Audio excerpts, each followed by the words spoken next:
Hello everyone, मैं Shivam maths by Shivam sir channel में आप सभी का स्वागत करता हूं। उम्मीद है आप लोग अच्छे होंगे और आपकी तैयारी बेहतरीन तरीके से चल रही होगी। CGL 2022 दिसंबर के लिए हम लोगों ने क्रैश कोर्स चलाया था जिसका आज 15 डेज है और हम लोग ज्योमेट्री पढ़ रहे थे। ज्योमेट्री की 2 क्लासें हम लोगों ने अटेंड कर ली थी। आज तीसरा लेक्चर होगा आपका ज्योमेट्री का, जिसमें ज्योमेट्री में भी पहला टॉपिक हम लोग लाइन और एंगल पढ़ रहे थे। आज उसका बेसिक से पैरेलल लाइन के बारे में बचा हुआ है और आज उसके क्या कराए जाएंगे, क्वेश्चन कराए जाएंगे। तो शुरू करते हैं ज्योमेट्री से। उम्मीद है आपको क्लास अच्छी लग रही हो। यदि क्लास अच्छी लग रही हो तो वीडियो को ज़्यादा से ज़्यादा शेयर करें और सब्सक्राइब जरूर करें, जिससे कि नोटिफिकेशन आपके पास तुरंत पहुँच जाए। तो शुरू करते हैं ज्योमेट्री पार्ट 3 से। देखिए, बेसिक से बिल्कुल लिया गया था, आज बेसिक फिनिश करा के प्रीवियस ईयर क्वेश्चन करा दिए जाएंगे। ज्योमेट्री पार्ट 3 है। ज्योमेट्री में भी हम लोगों ने टॉपिक को लाइन्स एंड एंगल के बारे में पढ़ रहे थे। लाइन्स एंड एंगल आपको बता दिया गया, लाइन और एंगल के बारे में। तो सबसे पहले लाइन और एंगल्स, आपको उम्मीद है क्लास अच्छी लग रही होगी। और तो शुरू करते हैं आज ज्योमेट्री से। सभी बच्चों को मेरा प्रणाम और बेहतरीन तरीके से क्लास को शुरू करते हैं एकदम लाजवाब तरीके से, और प्रीवियस ईयर क्वेश्चन फिर अटेंड करते हैं। आपको पता ही हम लोग प्रीवियस ईयर क्वेश्चन ही करते हैं और जो क्वेश्चन होते हैं वो थोड़े लेवलेट रखे जाते हैं, जिसके कारण आपको एग्जाम हॉल में दिक्कत ना हो। तो देखिए क्वेश्चन क्या, पहले कुछ और समझ लेते हैं बातें पैरेलल लाइन के बारे में। क्या होती है पैरेलल लाइन?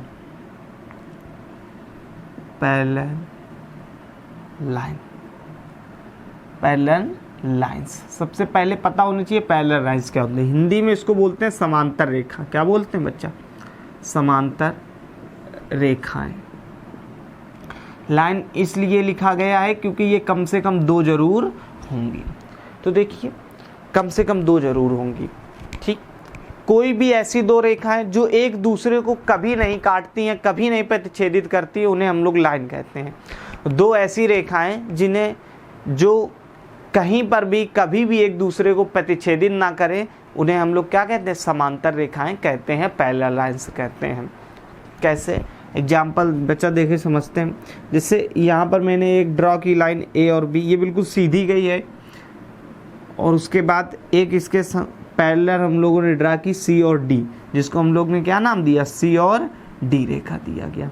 ये एक दूसरे के ये पैरेलल रेखा है, इसको कभी भी आप ले जाएंगे, ये कहीं भी क्या नहीं होगी, लाइन एक दूसरे को कहीं नहीं काटेंगे। इसको आगे बढ़ा दीजिए, कोई फर्क नहीं पड़ता, ये भी ऐसे अनंत तक चली जाएगी। इसी प्रकार ये भी इंडिफिनिट तक चली आएगी और इधर भी इंडिफिनिट तक चली आएगी। आप कहेंगे बिल्कुल सर।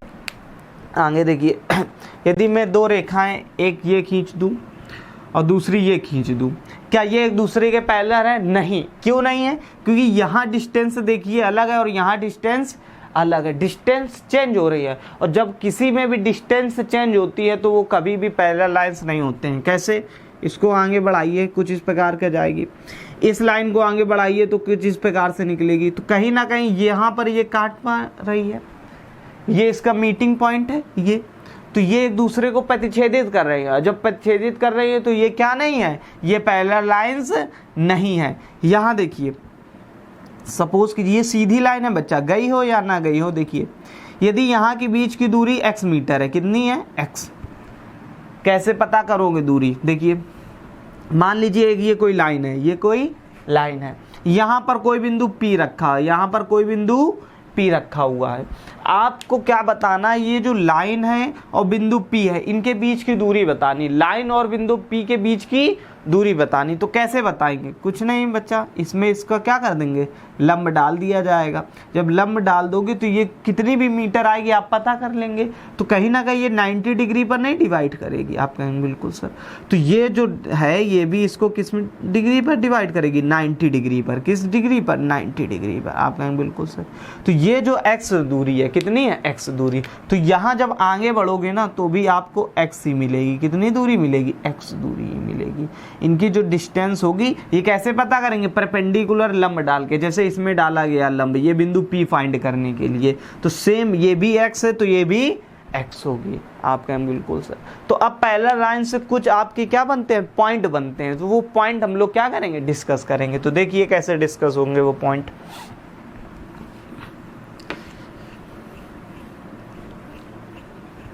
देखिए ये x, ये x, इसको रफ कर देते हैं थोड़ा सा। देखिए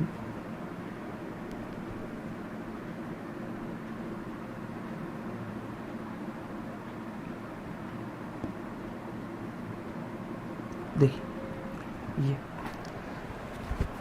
आगे देखिए, ये एक जो लाइन है, एक यहाँ पर ये ए बी पैरेलल है। ए बी जो पैरेलल है वो किसके पैरेलल है? सी डी के। पैरेलल का सिंबल क्या होता है? यहाँ मैंने लिखा लाइन ए बी और यहाँ लिखा लाइन सी डी। इन दोनों के बीच में डंडी खींच तो यही क्या हो जाता है? पैरेलल का सिंबल होता है। दो डंडी खींच दीजिए, यही क्या हो जाता है? पैरेलल का सिंबल हो जाता है। Just a minute,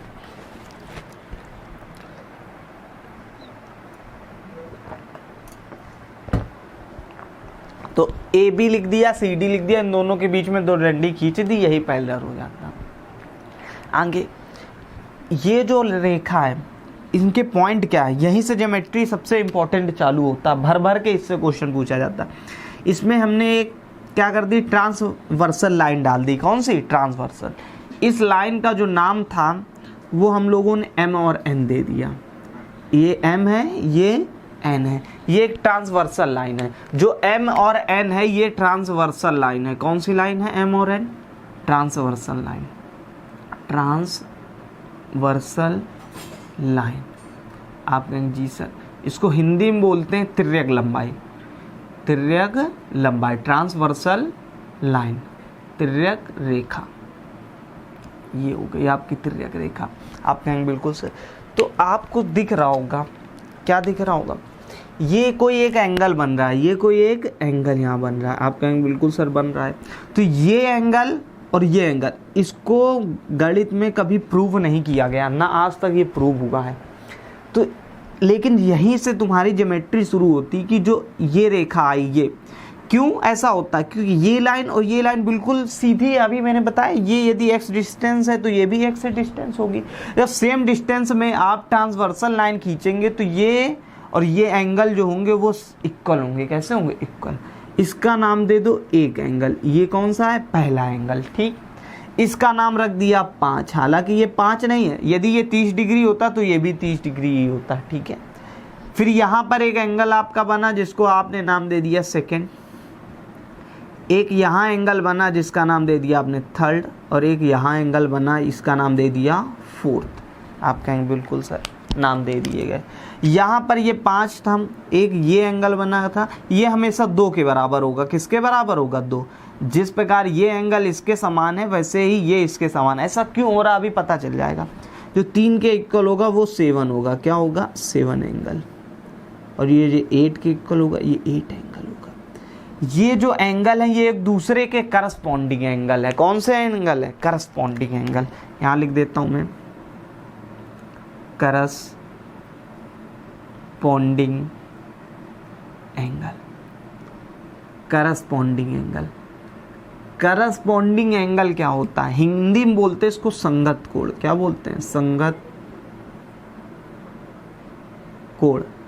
corresponding angle को हिंदी में क्या बोलते हैं? आप कहेंगे सर संगत कोण बोला जाता है। ठीक, संगत कोण। जो कोण ए है, जो कोण ए है, एंगल ए, वो हमेशा बराबर होगा किस एंगल के? कोण 5 के। अभी बताए ये एंगल एक दूसरे के क्या होंगे? बराबर होंगे। किस लिए बराबर होंगे? अकॉर्डिंग टू करस्पॉन्डिंग एंगल, संगत कोण के अकॉर्डिंग। इसी प्रकार से जो एंगल 2 है वो किसके बराबर होगा? आप कहेंगे सर एंगल जो 2 होगा वो एंगल 6 के बराबर होगा। बिल्कुल बच्चा 6 के। किस अकॉर्डिंग होगा? करस्पॉन्डिंग के एंगल के अकॉर्डिंग। जो एंगल 3 है वो किसके इक्वल होगा? आप कहेंगे सर एंगल 7 के इक्वल होगा।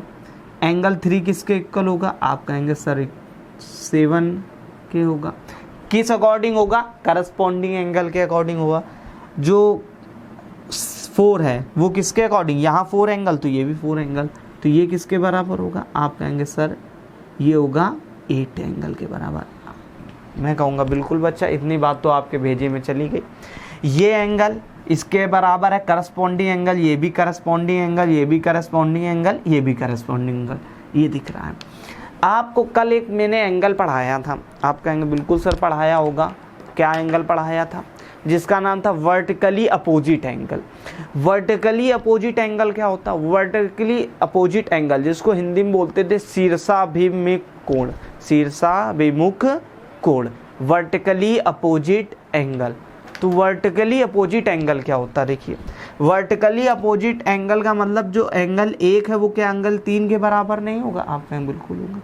एंगल 2 क्या एंगल 4 के बराबर नहीं होगा? आप कहेंगे बिल्कुल होगा। एंगल 6 क्या एंगल 8 के बराबर नहीं होगा? बिल्कुल होगा। कल बताया था कैसे होता है।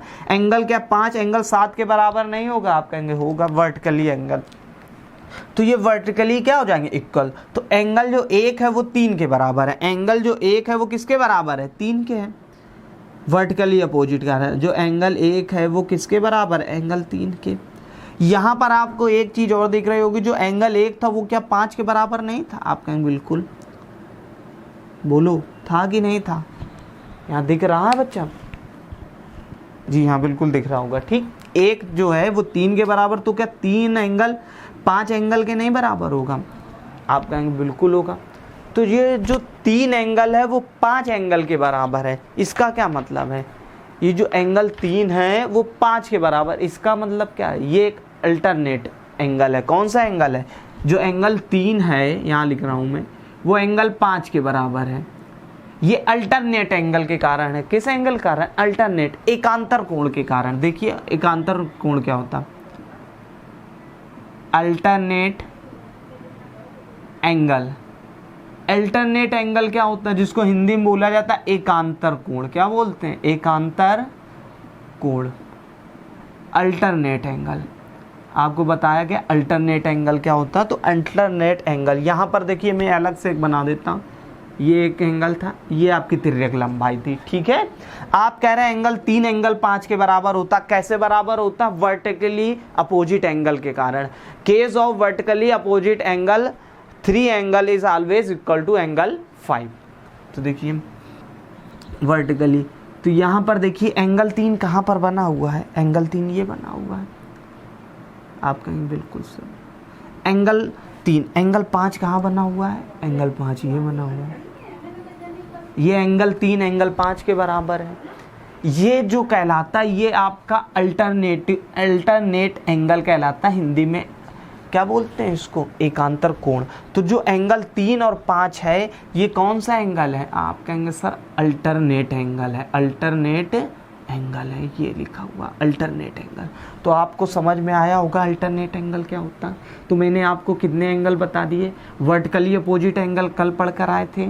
उसके बाद हम लोग ने क्या पढ़ा? उसके बाद हम लोग ने करस्पॉन्डिंग एंगल पढ़ा, संगत कोण। उसके बाद अल्टरनेट एंगल। अब एक ऐसा पॉइंट बताने जा रहे हैं जो भर भर के पूछा जाता है एसएससी में। एसएससी में क्या ज्योमेट्री में पूछा ही जाता है। तो वो क्या चीज़ है? ये अल्टरनेट एंगल आप समझ गए। इसके बाद देखिए जो एंगल 3 है वो क्या एंगल 5 के बराबर नहीं? आपने कहा बिल्कुल। एंगल 3 है वो किसके बराबर है? एंगल 5 के बराबर है। क्या एंगल 2? क्या एंगल 2? एंगल 2 क्या एंगल 4 के बराबर नहीं होगा? बोलो एंगल 2 क्या एंगल 4 के बराबर नहीं होगा? कैसे? वर्टिकली अपोजिट एंगल के कारण। वर्टिकली अपोजिट एंगल के कारण। तो एंगल जो 2 है वो भी एंगल 4 के बराबर हो जाएगा। तो देखिए कैसे हो जाएगा। यहाँ पर 1 किसके बराबर आया था? 3 के। कैसे? वर्टिकली। तो 2 किसके बराबर हो जाएगा? 4 के। यहाँ लिख देता हूँ एंगल 2 किसके बराबर हो जाएगा? एंगल 4 के। कैसे हुआ? वर्टिकली। और एंगल 4 क्या एंगल किसके बराबर था? एंगल 8 के बराबर नहीं था? आप बताइए। एंगल जो 4 था ये एंगल 4, ये जो एंगल 4 है ये किसके बराबर था? बताइए जल्दी से। करस्पॉन्डिंग एंगल 8 के बराबर था। आप कहेंगे बिल्कुल सर 8 के बराबर था। बोलिए था कि नहीं? आप कहेंगे बिल्कुल सर। 2 जो था वो 4 एंगल के और 8 एंगल के। 8 के कैसे? ये कैसे हो गया? करस्पॉन्डिंग एंगल कारण। और 2 4 के बराबर कैसे हो गया? वर्टिकली अपोजिट एंगल के कारण। आप कहेंगे बिल्कुल सर। उसके बाद 3 और जो 5 है वो अल्टरनेट एंगल नहीं हो गए? आप कहेंगे बिल्कुल ये 3 और 5 है वो अल्टरनेट एंगल होगा। कैसा एंगल होगा? अल्टरनेट एंगल होगा। आगे यहाँ दिख रहा है? इधर नहीं दिखेगा। देखिए अल्टरनेट एंगल हो गया। तो 2 और 4 करस्पॉन्डिंग एंगल हो गया। 2 और 4 वर्टिकली अपोजिट एंगल हो गया। 1 और 3 वर्टिकली अपोजिट एंगल हो गया। 6 और 8 वर्टिकली अपोजिट एंगल हो गया। 5 और 7 वर्टिकली अपोजिट एंगल हो गया। 1 और 5 कैसा हो गया? करस्पॉन्डिंग एंगल हो गया। ठीक, अब एकांतर कोण की बात कर लें, 3 क्या 5 के बराबर नहीं है? आप कहेंगे बिल्कुल सर 3 5 के बराबर है। इसी प्रकार ये कैसे पता किया आपने? अब यहाँ देखिए 2 4 8 था, कितना था? 2 4 8, ये 8 लिखा है, ये क्या लिखा हुआ? 8। 8 के बाद अब इसका अल्टरनेटिव एंगल कितना हो जाएगा? 8 एंगल का अल्टरनेटिव एंगल किसी ने पूछ लिया, क्या होगा? तो देखिए 2 का आपने कितना अल्टरनेटिव लगाया था? 5। हाँ, 2 एंगल का कितना लगाया था आपने? 5। तो 8 का कितना लगाएंगे? ये फिगर ऐसे जा रहा, 3 नहीं दिख रहा आपको? क्या 3 नहीं दिख रहा? आप कहेंगे बिल्कुल, वही तो 2 और 4 और 8 एंगल सेम ही तो आए थे। इतना समझ लीजिए, आपको ट्रांसवर्सल लाइन बताई गई, करस्पॉन्डिंग एंगल बताया गया, अल्टरनेट एंगल बताया गया। एक पॉइंट बचता भी बताते हैं, उसको रफ करना पड़ेगा, तो इसको पहले समझ लीजिए, स्क्रीनशॉट ले लीजिए।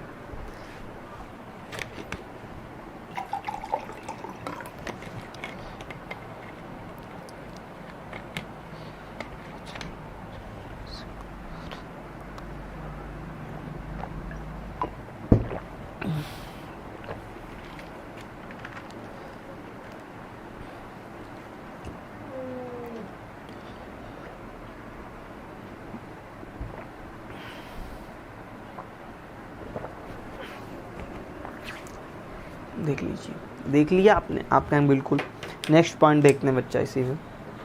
आगे देखिए, जो एंगल 1 है और एंगल 5 है, ये करस्पॉन्डिंग एंगल के कारण बराबर होगा। आप कहें बिल्कुल करस्पॉन्डिंग एंगल, लेकिन इसका एंगल में मान कितना होगा? देखिए ये, सॉरी एंगल 5 लिख दिया क्या? एंगल 4 यहाँ लिखते हैं। एंगल 1 प्लस एंगल 4, क्या ये 180 डिग्री नहीं होगा? कैसे? एक ये सीधी लाइन आ रही है, ये एक सीधी लाइन आ रही, इस लाइन को कैसे, यही दोनों मिलकर तो बना रहे होंगे, ये दोनों मिलकर, देखिए ध्यान से, ये दोनों मिलकर ही तो इस लाइन को बना रहे हैं। तो ये जो लाइन बनी, ये क्या 180 डिग्री नहीं है? कौन कौन से? एंगल 1 प्लस एंगल 4, क्या 180 डिग्री नहीं? आप बिल्कुल है 180 डिग्री। बोलो, एंगल 1 प्लस एंगल 4 कितना है? 180 डिग्री है। यहाँ से बहुत इंपॉर्टेंट पॉइंट निकल कर आता है। अब देखिए एंगल 1 की जगह क्या एंगल 5 नहीं लिख सकते? आप बिल्कुल लिख सकते हैं। क्यों लिख सकते हैं? करस्पॉन्डिंग एंगल के कारण। तो एंगल 5 प्लस एंगल 4, क्या एंगल 180 डिग्री नहीं हो जाएगा? आप बिल्कुल, बोलो। तो एंगल 5 और एंगल 4 कितना हो जाएगा? 180 डिग्री हो जाएगा। आप बिल्कुल। तो जो एंगल 4 और एंगल 5 का सम निकल कर आया, एंगल 4 और एंगल 5 का सम निकल कर आया, क्या 180 डिग्री नहीं आया? कैसे निकल कर आया? अभी मैंने बताया। तो इससे मतलब क्या बनता है? इससे दो पैरेलल लाइन, कोई भी दो पैरेलल लाइन हो सकती है, ठीक है, इनके जो इंटरनल एंगल होता है, इनका सम 180 डिग्री होता है। दो पैरेलल लाइन, ठीक, इनके इंटरनल एंगल का सम कितना होता है? 180 डिग्री होता है। जैसे एक ये लाइन लिख दें, तो इसी प्रकार से 3 और 6, एंगल 3 और 6, क्या ये 180 डिग्री नहीं होगा? कैसे होगा? आप इसी प्रकार से निकाल सकते हैं। तो इंटरनल एंगल के जो सम होते हैं पैरेलल लाइंस में, इंटरनल एंगल का जो सम होता है वो कितना होता है? 180 डिग्री होता है। कितना होता है? 180 डिग्री होता है। कैसे होता है? मैं एग्जांपल से आपको समझाता हूँ। देखिए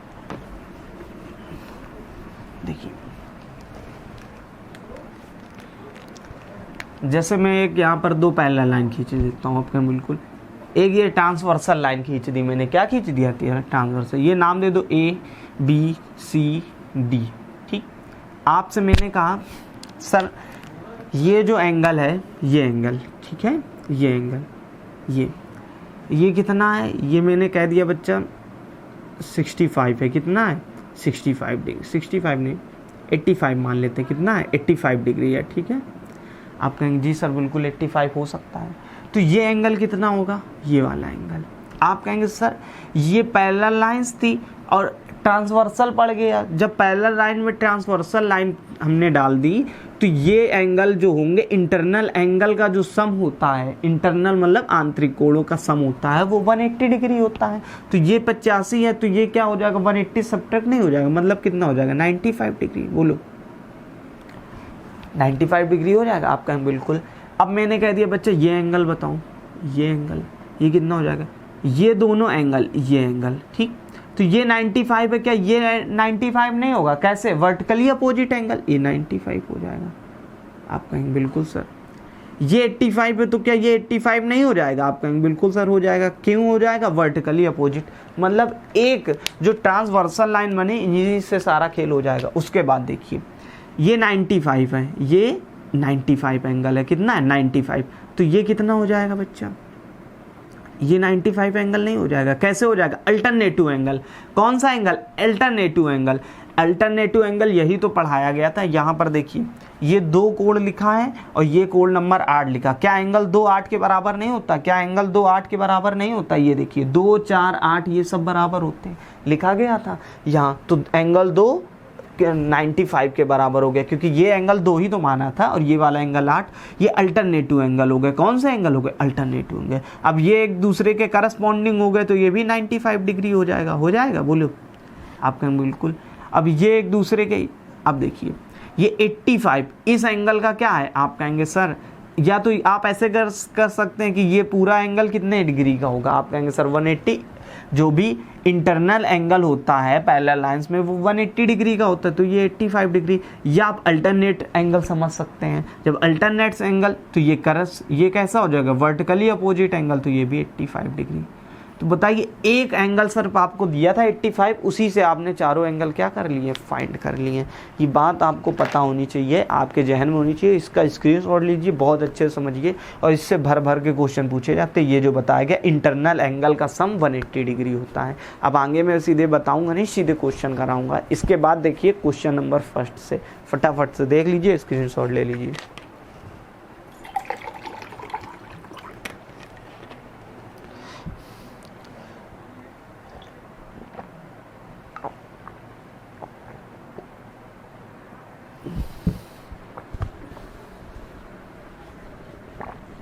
ये सबसे इम्पोर्टेंट पॉइंट था।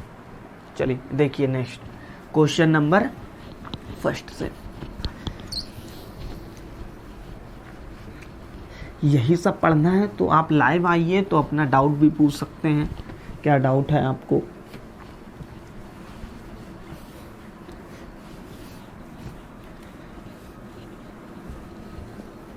क्वेश्चनों में फिगर में बना दिया करूंगा, ठीक है। देखिए क्वेश्चन नंबर फर्स्ट आपको आपके स्लाइड में दिख रहा होगा, आराम से पढ़ लीजिए। पढ़िए क्वेश्चन नंबर फर्स्ट। लाइन और एंगल की सीट है, इसमें आपको 25 to 30 क्वेश्चन समथिंग कराए जाएंगे। देखिए 5 क्वेश्चन, आज 5-6 क्वेश्चन करते हैं, फिर उसके बाद नेक्स्ट क्लास से अटेंड करेंगे। Just a minute.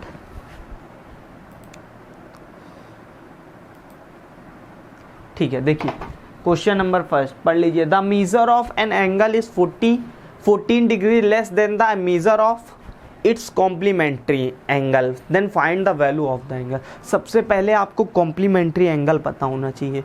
Complementary angle क्या होता है? The sum of 2 angle is 90 degree, it's called a complementary angle.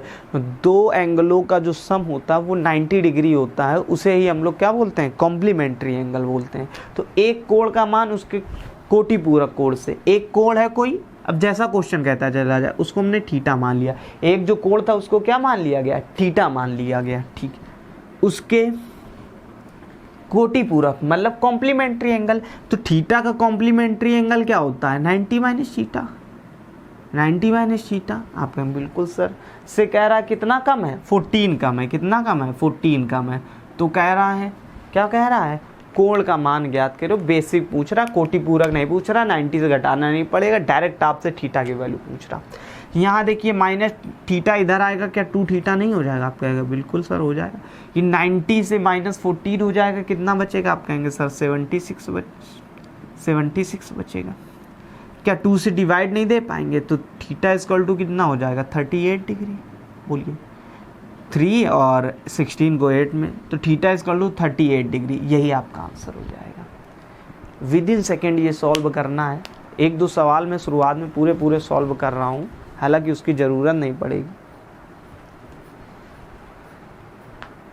Question next देखते हैं, सेकेंड नंबर। आपको आपकी स्लाइड में दिख रहा होगा सेकेंड नंबर, देखिए आराम से। सेकेंड क्या कह रहा है? सेकेंड, किसी कोण का समपूरक कोण। एक क्वेश्चन आता जरूर है इससे किसी कोण का समपूरक कोण, उस कोण के 4 गुने से 10 अधिक है। किसी कोण का समपूरक कोण, ठीक है, एक कोई कोण है, एंगल है, ठीक है, थीटा मान लो, इसका समपूरक मतलब सप्लीमेंट्री एंगल, इसका सप्लीमेंट्री एंगल कितना हो जाएगा 180 माइनस थीटा। आप कहेंगे बिल्कुल जैसा क्वेश्चन कह दे, कह रहा 4 गुने से कितना अधिक है, कह रहा 4 गुने से 10 अधिक है, 10 अधिक है। ये क्वेश्चन बहुत लोग गलत करेंगे, 10 डिग्री अधिक है। कह रहा मूल कोण का कोटिपूरक कोण ज्ञात करना, मूल कोण का कोटिपूरक कोण। तो कोटि मूल कोण जो एंगल आएगा मतलब थीटा का मान, उसका कोटिपूरक एंगल बताना मतलब 90 माइनस थीटा आपको। तो यहाँ सॉल्व करेंगे, ये 4 थीटा, ये थीटा इधर जाएगा प्लस का 5 थीटा हो जाएगा, ये 10 इधर जाएगा माइनस का 170 हो जाएगा। देन थीटा इजकल टू कितना आ जाएगा, थीटा इजकल टू आ जाएगा 5 3 जा 15 और 5 को 20, 34 डिग्री। बहुत लोग आंसर लगा देंगे 34, लेकिन वो कह रहा कोटिपूरक का बताना है, मूल कोण का कोटिपूरक। मूल कोण तो 34 डिग्री निकला, अब इसका कोटिपूरक बताना है मतलब कॉम्प्लीमेंट्री एंगल। तो 34 है, 90 सब्ट्रैक्ट कर देंगे तो कितना आ जाएगा 56। तो 56 डिग्री विल बी आंसर। यही तो इसका कॉम्प्लीमेंट्री एंगल हो जाएगा, इसका कॉम्प्लीमेंट्री एंगल है ये 56, यही आंसर हो जाएगा आपका ऑप्शन नंबर सी। बी बहुत लोग लगाए होंगे, गलत है बी, ठीक है, देख लीजिए आराम से।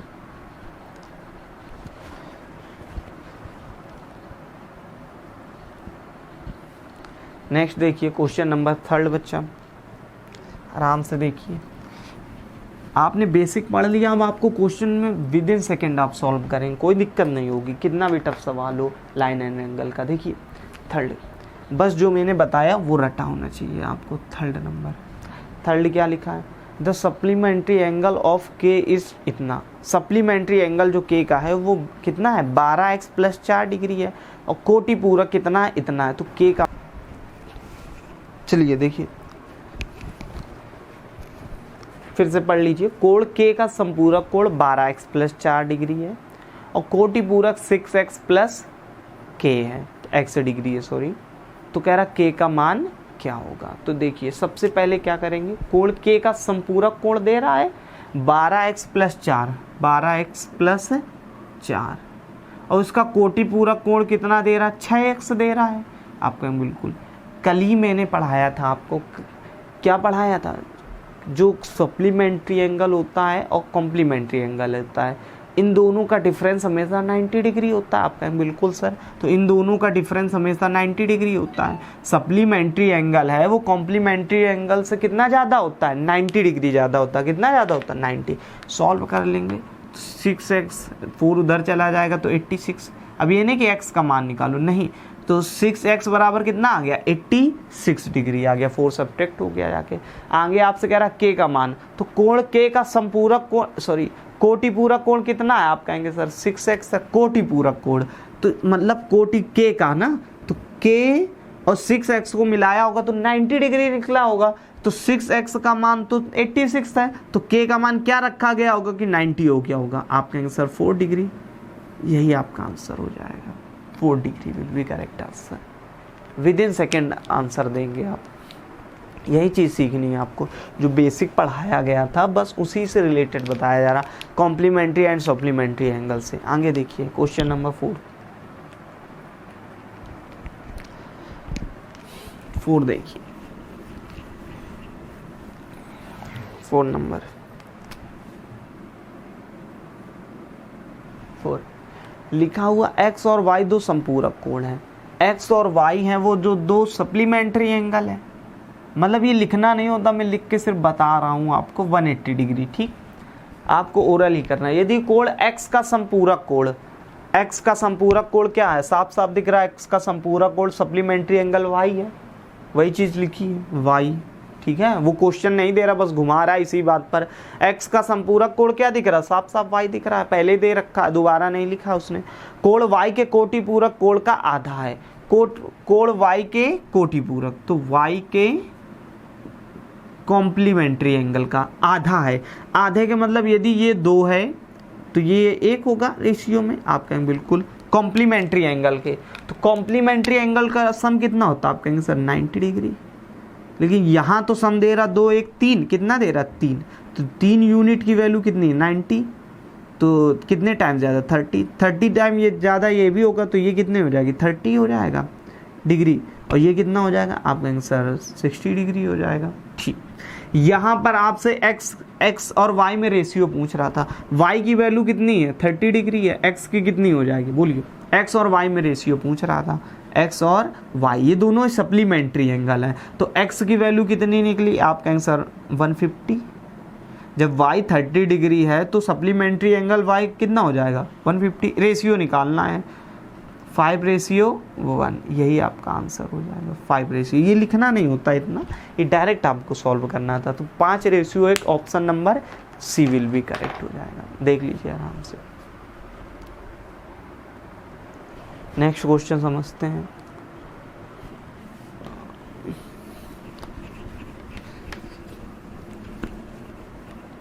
क्वेश्चन नंबर 5, कल आपके लिए और टफ लेवल लाया जाएगा, आज को बेसिक कराया जा रहा है, आपके क्वेश्चनों में शुरुआत होगी, बेसिक आप पढ़ चुके। कोण ए का संपूरक कोण उसके कोटि पूरक के 2 गुने से 40 डिग्री है, ठीक है। कह रहा कोण ए का संपूरक और कोटि पूरक का योग ज्ञात कीजिए। कोण ए का संपूरक कोण, कोण ए का संपूरक कोण होगा क्या आप कहेंगे सर 180 माइनस है, बोलो। कोण ए का सप्लीमेंट्री एंगल क्या होगा, कोण थीटा का सप्लीमेंट्री एंगल 180 माइनस थीटा, तो कोण ए का सप्लीमेंट्री एंगल क्या हो जाएगा 180 माइनस ए, और उसके कोटि पूरक के 2 गुने से 90 अधिक है। इसके कोटि पूरक, इसका कोटि पूरक कितना हो जाएगा ए का कोटि पूरक आप कहेंगे 90 माइनस है, इसके 2 गुने से, इसके 2 गुने से कितना अधिक है आप कहेंगे सर 40 डिग्री अधिक है, 40 डिग्री अधिक है। तो फाइंड करो ए की वैल्यू फटाक से। तो देखिए डायरेक्ट सॉल्व करेंगे, 9 2 जा 80, 2 का मल्टीपल होगा तो 80 से 80 एलिमिनेट, 2a हो जाएगा, इधर आएगा प्लस का तो a बचेगा सिर्फ, और इक्वल प्लस 40 डिग्री लिखा है, तो a की वैल्यू डायरेक्ट कितनी निकल कर आए 40, ये ओरल समझना है आपको, a की 40 डिग्री आया। आगे क्या कह रहा, a के संपूरक और कोटि पूरक का योग क्या होगा, तो यहाँ a का मान तो 40 डिग्री, तो इसका सप्लीमेंट्री एंगल कितना होगा आप कहेंगे सर 140 डिग्री, तभी तो 180 बनेगा। और कह रहा योग बताना कॉम्प्लीमेंट्री योग के साथ, तो कॉम्प्लीमेंट्री कितना हो जाएगा, ये 40 है तो अब 90 सब्ट्रैक्ट करेंगे तो 50, तो मतलब इनका सम ही पूछ रहा था, तो इनका सम कितना आ गया आप कहेंगे सर 190 डिग्री, 4 5 9 190 डिग्री, यही आपका आंसर हो जाएगा। कैलकुलेशन अब जोड़ना घटाना भी सिखाएंगे क्या, इसीलिए पढ़ रहे हैं क्या, इसीलिए सरकारी नौकरी की तैयारी करने आए हैं। तो ऑप्शन नंबर कौन सा दिख रहा, option number A will be correct. Next देखते हैं आज का अंतिम क्वेश्चन, फिर इस क्लास को यहीं पर विराम देंगे। तो ज़्यादा से ज़्यादा वीडियो शेयर कीजिए, आप देखिए कि आपके लिए कितना अच्छा कंटेंट लाया जा रहा है। यदि ये कंटेंट से आप सीख नहीं पाए, सिलेक्शन नहीं ले पाए, तो आप कहीं से भी सिलेक्शन नहीं ले पाएंगे, आपके दिमाग में बिल्कुल गोबर भरा है, आप कचड़ा ही हैं, कचड़ा भी कुछ काम आ जाता है, आप उसके काम भी नहीं आएंगे। तो आप समझ सकते हैं अपनी स्थिति। देखिए क्वेश्चन नंबर 6 साइड में आपको दिख रहा होगा,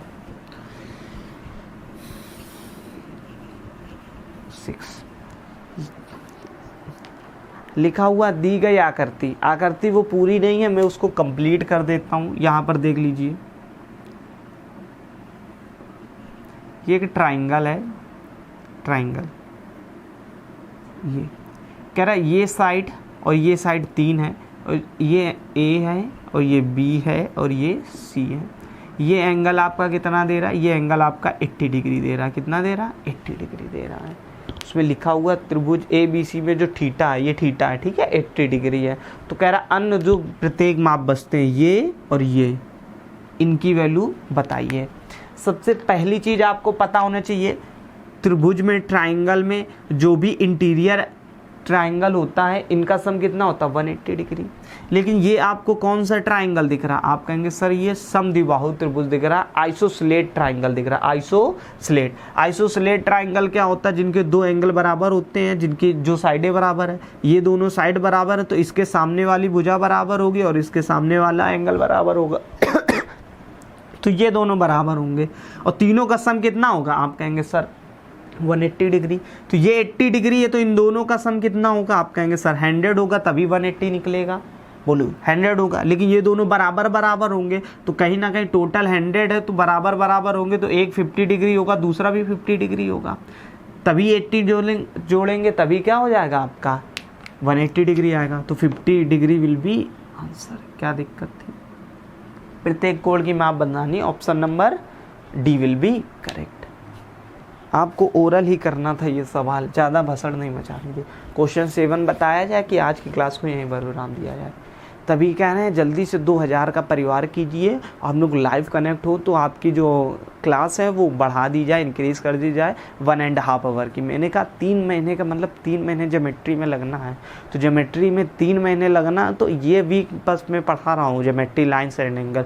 अगले वीक नेक्स्ट कोई टॉपिक शुरू करेंगे, फिर उसके बाद अगला जो वीक आएगा उसमें ज्योमेट्री का कोई टॉपिक, इसलिए कहा जा रहा है 2 स्लॉट में क्लास चलेंगी। तो इसलिए जल्दी से इस परिवार को 2000 का कीजिए। एक मॉर्निंग में आपकी ज्योमेट्री मतलब कि एडवांस लेवल ही रख दी जाएगी, और इवनिंग स्लॉट में 1.5 आवर में आपको क्या पढ़ाया जाएगा? अर्थमेटिक पढ़ाया जाएगा। तो डबल क्लास आने के लिए ज़्यादा से ज़्यादा वीडियो को शेयर करें, लाइक करें, सब्सक्राइब करें और कमेंट ज़रूर किया करो कि आपको क्लास कैसी लगी। तो आज की क्लास को यहीं पर विराम देते हैं। उम्मीद है आपको क्लास अच्छी लगी होगी। Love you and bye everyone. कल पार्ट 4 के साथ हम लोग मिलेंगे, और ये सारे ही प्रीवियस ईयर आए क्वेश्चन हैं और 2016 के बाद के ही हैं। ठीक है, मैं लिखता नहीं हूँ कि ये CGL में आया, कि CPU में आया है, कि फेस 11 में आया है, 10 में आया है। ठीक है, तो bye and love you everyone.